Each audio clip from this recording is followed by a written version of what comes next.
Hello and welcome again to this edition of Phi TV. I'm your host, Brad Swanson. We are coming to you from inside the Florida Capitol during the committee weeks leading up to the 2022 Florida legislative session. We are joined by none other than Representative Salzman from the Escambia, Pensacola area. Thanks for coming on. Absolutely. Don't forget that I am number one. Yes, number one district, number one person, number one guest. Okay. Keep bringing it. No, I appreciate you having me today. You guys are awesome. Yeah, well, the one thing I think we know about you is you are passionate about so many issues from school and education to mental health, but you're here to talk about mental health and task force.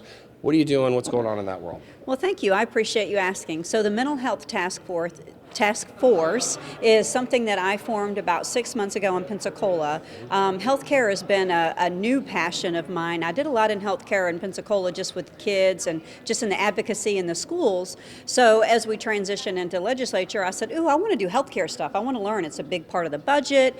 And so I was lucky enough to get on the Healthcare Appropriations Committee and then another healthcare committee. And through that process, I started meeting with the hospital CEOs in my community. And I was like, what's going on with mental health? Like, why do we have such a gap in services for our kids, for our elderly, especially with COVID and the stress? And they were like, well, we have a big problem. Okay, well, have you talked to the other guy? No, I don't. So nobody talks to each other, but this is a problem. And so we established that, and they all agreed, well, let's come together and we'll chit-chat about it in a small meeting. I think the original intent was like 10 folks, the CEOs of all the major hospitals, myself, and then a couple leaders in the community.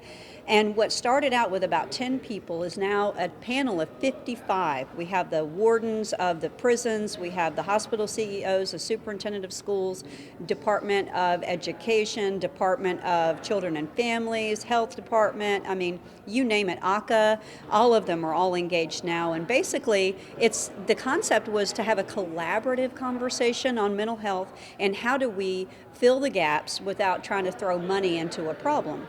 So this collaborative conversation that we created turned into this huge, huge thing, and it's looked at all over the state of Florida, which is super cool because nobody has been able to do that yet. Nobody's been able to get a for-profit hospital to sit down with a nonprofit hospital, to sit down with the mayor and the sheriff and the public safety and really create a collaborative plan. And so that's what we are actually doing in Pensacola, and it is so cool. Just from the first meeting a couple of months ago, we've already implemented several programs. We've been able to hire specialty counselors and hospitals that before didn't even have mental health counselors on staff, and now they do. So as we find those small needs in these little buckets, we're filling those needs through community partnerships. What a way to bring everybody together, all the stakeholders, and frankly, all the institutions that we entrust with public resources and then even the private institutions that are in that community serving that need. So when you think of the top need that's been met for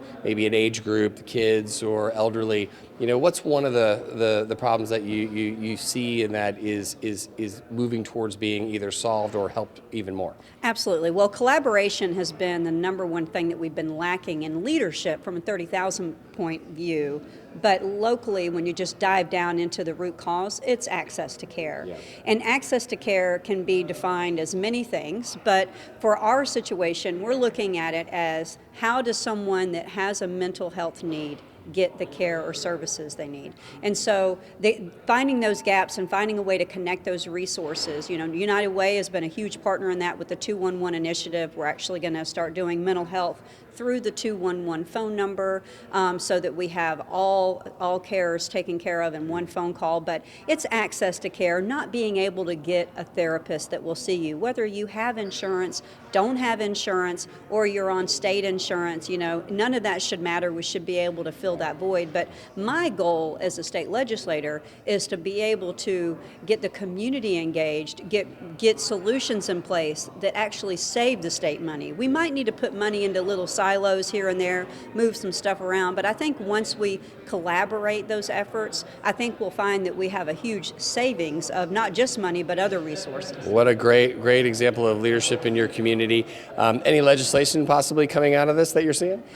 So far, we have a couple of things in drafting. I'm working with the Medicaid director at ACA and some other folks because at the end of the day, I'm new, and I just want to make sure that the steps I take don't hinder things in the long run. I want to be very calculating in the process. And so I've told all of my friends, all the people that I'm working with, it might be a year, 2, 3, or 4, but big things are coming. I'm looking at Medicaid reimbursement rates. I'm looking at the process to actually accept Medicaid. You know, there's a lot of things that we can evaluate that could possibly make things better, but we're going to do it very slowly and methodically and just build relationships and learn. Yeah.